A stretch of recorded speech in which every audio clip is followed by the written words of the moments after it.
Hey, how we doing, everyone? Welcome to another edition of Parking Lot Picks. It is ITK Nation dropping in on a Monday, sitting outside of work at lunch. Looks like we got some overcast rolling in. What's new? It's been raining the last 3 days. Weekend was okay. Kind of fell off on Sunday. Some bad picks made. The slate kind of flipped upside down on us. You'll have that. The pitching slate was bad. I should have lowered my exposure from the start, knowing how bad the pitching slate was. Coors kind of was a letdown all weekend. But good news is we get another edition of Coors. I like the away team in the matchup. We'll see what we'll do when we break things down. All right, we got 8 games. Start off with pitching, of course. Best pitcher on the slate will be by far Gerrit Cole, making his 3rd start of the season. 2-0, and this is the first game back for Philadelphia after a spell of some COVID cases. I'm not sure how many were positive, but I do know they played against the Marlins, and they had the big outbreak, so they didn't get to play.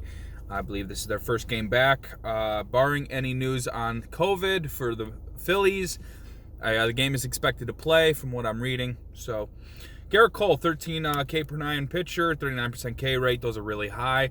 5% walk rate, that's really low. And 40% ground ball rate, 33% hard contact rate. The xFIP is 55, and a swinging strike rate of 16. That's really good. Gerrit Cole, probably best pitcher on the slate. He is not the most expensive, but he is coming in at 11K, which is really high.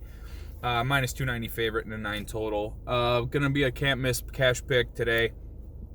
Hopefully the weather is looking good. I haven't had a chance to look at it, but basically what I do is I break down picks and I deal with the weather later. That's probably the best route to go when you first start your research, because if you try to overanalyze the weather, it'll come and turn around and bite you in the butt. So we always deal with the weather last. But all right, yeah, Gerrit Cole, top pitcher on the slate. First GPP pick for me in pitching will be Jacob deGrom. 11-6, minus 115 favorite, 8 total against the Mets. Through 2 games, he's 31% K rate, 37% ground ball rate, 16% swing strike rate. Those are really good numbers. You'd like to see the ground ball rate a little bit higher, but the 31% K rate is really high. So that is going to be something we'll have to target as Ks when you're talking about upside at 11-6. 29% hard contact rate last year, so he does limit hard contact. He went 5 innings, 8 Ks, and only gave up 1 hit and 1 walk versus the Braves on opening day. So Jacob deGrom, really good pitcher for tonight. Always capable of getting 10 Ks plus. The Braves have been really hot though, so we have to worry about if deGrom is in a blow-up spot. Typically doesn't happen to deGrom, but at 11-6, there carries some risk versus facing a hot team. But the 8 Ks on opening day against that same team suggests that deGrom is going to come out firing. Mets going through some uncertainty with Cespedes walking away from the team. Hopefully that doesn't affect him. The 8 total suggests this is going to be a pitching duel. We'll talk about the other side when we get there. Walker Buehler next up, GPP play, 10-3. 8 total, minus 120 favorite against the Padres. Padres coming off of Coors, kind of let down. They had some big days, some really bad days in big spots. The Santatella game tilted me when they just totally got trashed against Antonio. Tilting that still, but we'll move on. Buehler was not sharp in his first time out, but he did face the Astros. 3.2 innings pitched, 3 Ks, 3 hits given up, 1 walk, 1 homer. So he struggled a little bit to find the strike zone, and they got kind of tagged up, and then a big homer kind of ruined his day. Dodgers said that he was not able to go for a long period of time. He only made like 52 pitches. I expect him to only get to like 75, 80 this next time out. So it's real possible he only gets to 5 innings, and at 10-3 that could hurt his upside. You just kind of have to hope that the Ks are there, and Walker Buehler is never, he's a 10 K per 9 pitcher with 29% K rate, so he can get there on Ks. Like I said, the walks get really low. 42% ground ball rate, 12% homer to fly ball rate last year. That's really good. 12% swinging strike rate. So the guy's missed bats. He misses bats, but let's just hope that Walker Buehler can come in. You're going to need a little bit of salary savings on a Coors slate. So maybe if you can't fit deGrom, I think you should feel really good getting Walker Buehler in your lineups. I do like Mike Soroka a little bit better. He is 9,400 in a plus 115 underdog. That's not that good that's not that bad against a pitcher like DeGrom on the other side. It suggests that, Soroka is pitching really well, and in fact he is. He had 6 innings pitched, 3 Ks, no walks, 4 hits against the Mets on opening day. Really did good limiting bats. 18% K rate, 54% ground ball rate, 7% walk rate through 2 games this year. That's relatively good numbers. You'd like to see the Ks up, but Soroka is not a high K per 9 kind of guy. So, if he can get through 6 scoreless again and then maybe get 1 or 2 runs and the bullpen will hold at 9,400, he might do better than Buehler. He might pay off his salary, and I think he'll be in a low ownership as well. Next up, we got Alec Mills, 8K, minus 145 favorite in an 8 total. Cubs versus who are the Cubs facing? The Cubs are facing the Reds, I believe. Who are the Cubs facing? Oh, the Kansas City Royals. That's it. Yeah. So not much BVP going for Mills. So it's we don't really know how he's going to fare. 6 innings pitched, 2 hits, 1 homer, 2 walks, and 3 Ks for Cincinnati in a really small ballpark. I thought that was really good. 12% swing and strike rate last year. He's got a 10 K per 9, a 2.7 walk per 9, a 27% K rate, 48% ground ball rate. Really good prospect for the Cubs. They're bringing him along really well. I think Alec Mills can be a really good cash pitcher today. I think the Cubs can get to Duffy on the other side, and I think he can pick up a win at 8K. I think he's going to fare better than players like Soroka and Buehler. I do still like Buehler and Soroka for GPPs because of some upside. But Alec Mills, really strong cash pitcher at 8K. I think the industry is going to be big on Frankie Montas at 7-2, minus 170 favorite, 9 total against the Mariners. Mariners have slowed down since the hot series against the Angels. Only a couple games again with 2 runs. So Montas is a really good pitcher. He is. 7-2 is really cheap. Through 2 games, he's got a 20% K rate. The walk rate's really high at 12% though. 28% ground ball, which is low. You'd like to see that higher. And 3.2 FIP, which is not that good. 11% striking swing and strike rate. And last year, Montas was a really good pitcher. He has 9 Ks per 9, only 2.1 walk per 9, 20% K rate. Ks are pretty low. I think that's going to be what you're going to get. You're going to get 5 Ks, 6 innings, maybe a run or 2 given up. But the hope is that the A's can get him a win. And at 7,200, it's okay to bank on stuff like that. I think as long as he doesn't get blown up, he can get to 12, 13, and then with a win, he can maybe get to 17, 18, which is really what you want to see. At 7-2, that doesn't carry much risk. He's got only given up 37% hard contact and a 10% homer to fly ball, so he limits balls in the park. The Mariners don't really have guys that are launching balls out of the baseball stadium every day, so Montas is going to be able to limit some homers. Hopefully that can limit runs, and hopefully the walks don't get him in trouble. It's all going to be about clutch pitching, but a 170 favorite suggests that the A's are going to win tonight. Like I said, game lines cannot, rule everything in stats, but I think the A's have had their way with the Mariners so far in this series. We'll see if that continues. Last pitcher I want to talk about, Carlos Rendon for the White Sox. First time out. He's at 7K, 105 underdog, and a 9.5 total against the Brewers.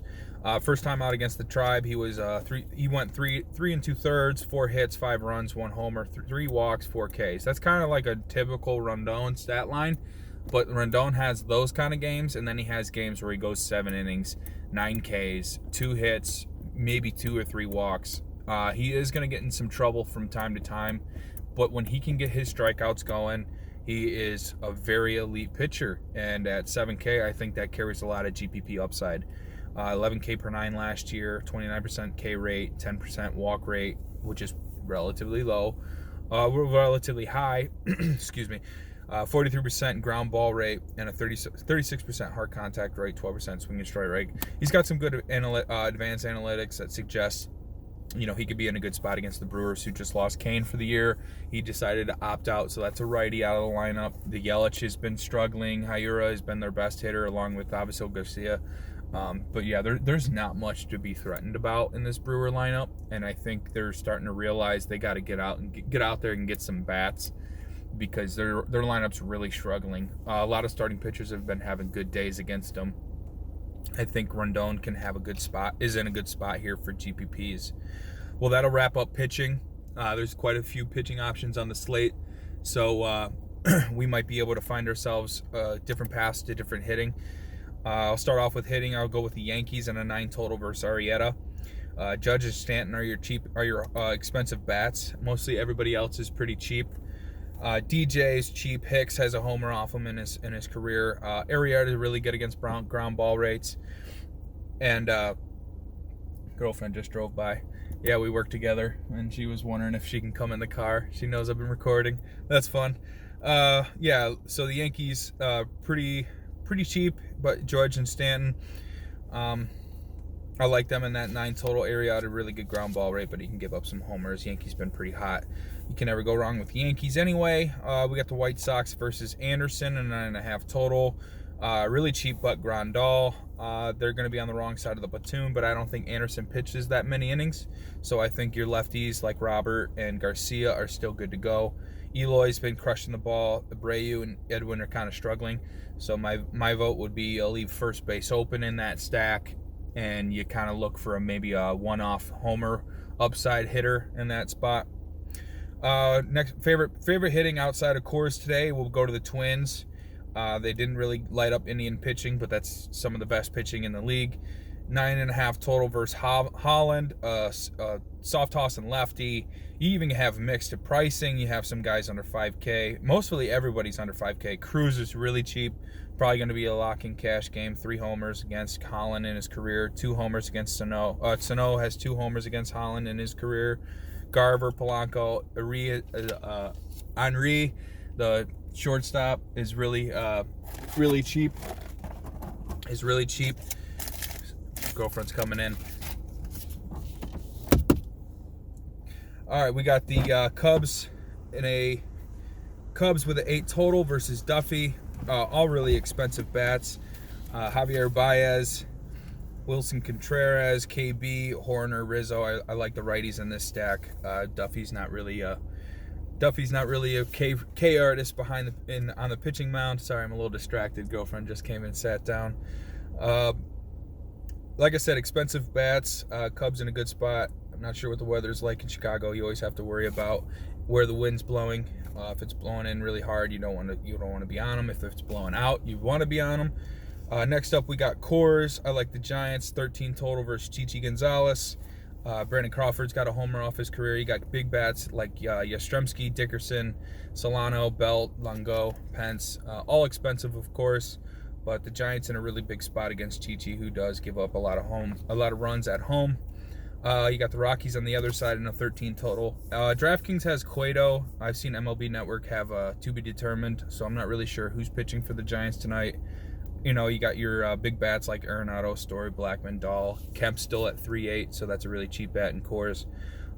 We'll see who's pitching. If it is Cueto, or if MLB updates and DraftKings has to change, we'll see what happens there. Last hitting on the slate, we'll go to the A's. 9 total versus Justice Sheffield. Sheffield's a really good prospect lefty out of Seattle, but he did not fare well against the Angels. A's are a really expensive stack, so I think it would be best bet would be for GPP lineups tonight. Pinder's really cheap though. He's under 3K, lefty smasher. Matt Chapman, Grossman, Matt Cannon, Stephen Piscotty, Roman Loreno, and Simeon has a homer off Sheffield in his short period of being in the bigs. So that'll wrap things up for FSI MLB Preview. Like always, get at us at the Discord. Sign up on fsidfs.com. Should be a fun week ahead. It's our first major for PGA, so get with John and I this week. Our big show is coming out tonight, and that should be posted tomorrow morning. So thank you for listening, and as always, like and subscribe the video, and I'll catch you later.